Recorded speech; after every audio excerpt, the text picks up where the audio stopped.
Hi there. Hello there. Welcome to another edition of Beyond the Real. My name is Alex, and we'll see what we have in store for today.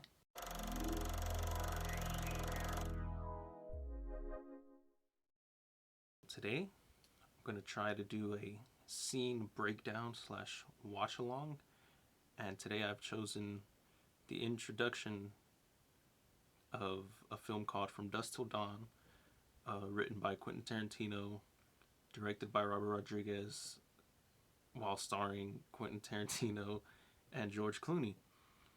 So, From Dusk Till Dawn is a film that follows these two robbers, criminals, known as the Gecko Brothers, who are Tarantino and Clooney. And what we're going to see in this scene is really how to really catch an audience from the beginning. And yeah, let's get into it and see what it's about.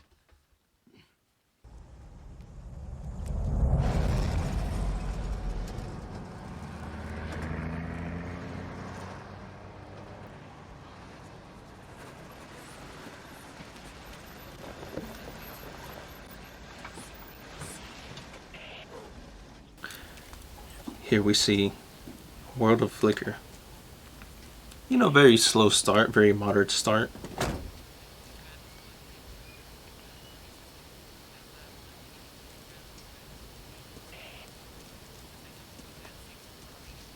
So right at the beginning, just listen to the radio chatter.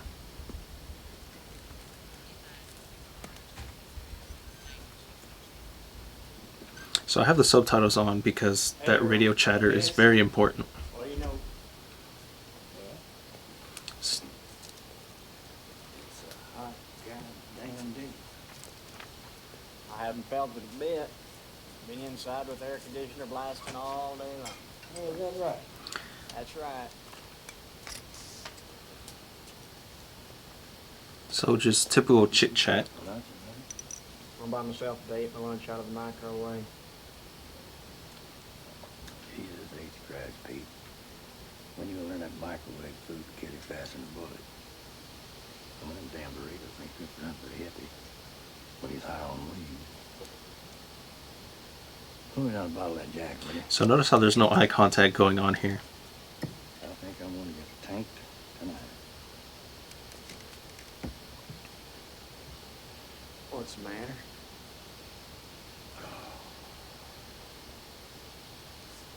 Oh, goddamn hot, miserable shit-ass fucking day every inch of the way. First off, eating over blue chip, that's sort of sick. You got that goddamn mongoloid water. So, like I stated, this film was written by Quentin Tarantino. And if there's one thing about Quentin Tarantino is that he's really well known for his dialogue because it's always super important in his films.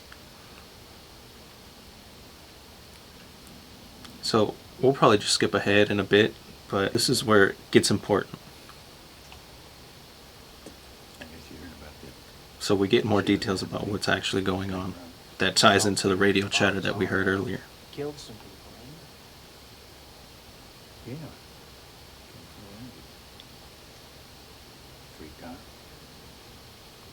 On the station. Took a lady back to her house. Mostly headed for the border.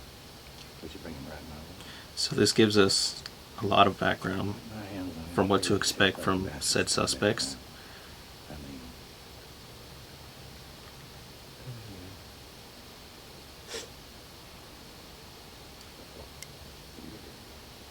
I don't doubt it. well, I got a dream of So yeah, of course, just casual conversation that, it's a very slow start to a film. It doesn't give you a lot, but here's where it gets good. Because I've been fucking playing with you, asshole.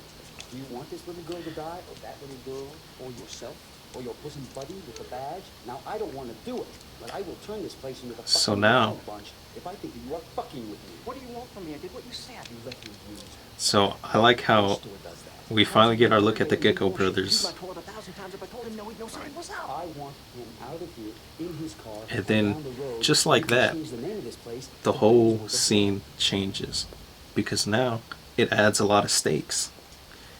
And then we look at the conversation that they just had a lot differently. You give him that cake, Sigel. And then now it starts to build tension from the clerk. He says you were scratching. I wasn't scratching. But then also with this conversation that they're having, you kind of wonder, like, was he scratching? Like Richie says. Look, you asked me to act natural, I'm acting natural. But in the circumstances, I think I had to get a fucking Academy Award for how natural I'm acting. You asked me to get rid of him. And also, just the fact that this clerk is able to perform this way in such a high tense moment, you know, just says a lot. But also, continuing on that idea that now we know what's going on, it completely changes the way you look at the scene. Because we know the stakes, we know what's going on, we have background onto who these people are. So now we're worried for this guy because of what just happened to him and the conversation they had. And then that happens. What the fuck is that about? Thing of the Ranger. I did it! You gotta believe me, I did it! When they were talking, he bounced the words help us. You fucking liar! I didn't say shut the hell up!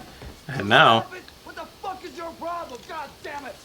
Seth, he did so now we get more about Richie's character. And I saw him mouth the words. Because per their first conversation, we kind of get this idea that maybe there's something off with him. But this pretty much confirms it. And there's a little crescendo in the music. They're arguing. There's the cutbacks to the clerk, because now the clerk's doing something. And now he has not much else to lose now that the Ranger's out of it. And just like that, starts to get loud.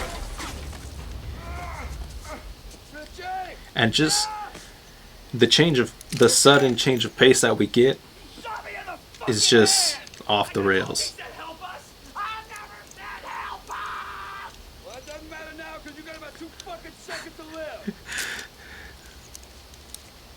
So now it went from serious to tense to a little comical, but now we're getting action and we get the dynamic between the two brothers.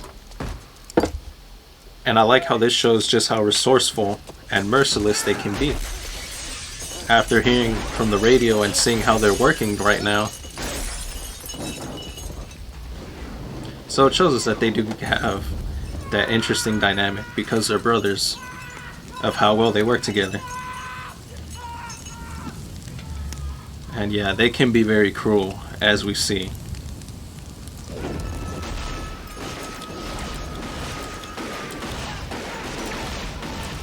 And then he's not done. So you were expecting him to get back up, but the fact that they do that, you know. And I like the little popcorn popping. Because it's kind of funny, but it's messed up. But now we know the kind of violence that we're in for. So this shows us that they're not going to hold back throughout the rest of the film. You especially, I knew he knew. Low profile. And this Cool Guys Don't Look at Explosion moment is pretty awesome. It is not taking those hostages. It is not shooting police. It is not setting fire to a building.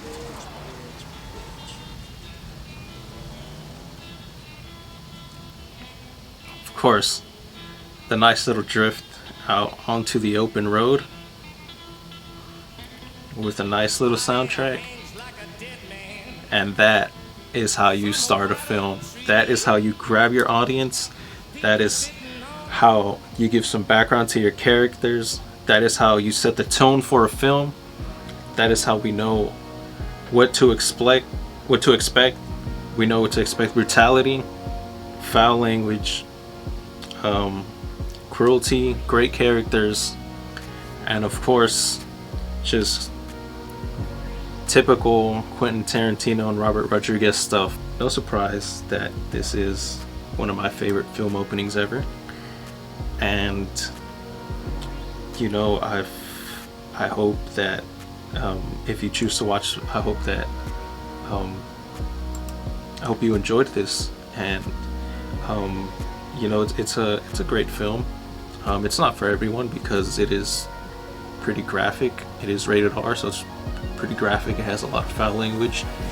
Most of it takes place in a bar, so there's nudity, and I don't want to get too much into it because I might spoil it for you if you want to watch it. But yeah, just look out for those things. But it does have some great effects.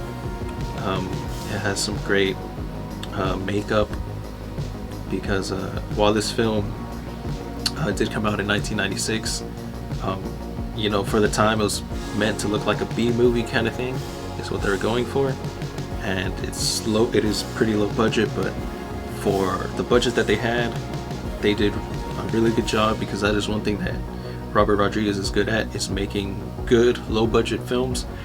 So yeah, if you like to watch stuff like that, you know, I would recommend that you watch From Dusk Till Dawn, because it's a lot of fun. But however, if you're not into that, then I wouldn't recommend you watch it, because like I said, it is bloody, it's graphic, there's some nudity, there's a lot of sensual sexual stuff, and yeah, I hope you enjoyed this, and I'll be looking forward to doing maybe a few more little scene breakdowns like this. And if you have seen the film, I hope that you were able to take something from this in terms of how to set up scenes, character building, world building, story building. And I hope that, you know, with this you're able to look at films a little bit differently, and look at take the time to look at small details. And yeah, thanks for watching. I'll see you back soon, and this is Beyond the Real. My name is Alex, and I'll talk to you soon. Alright, bye.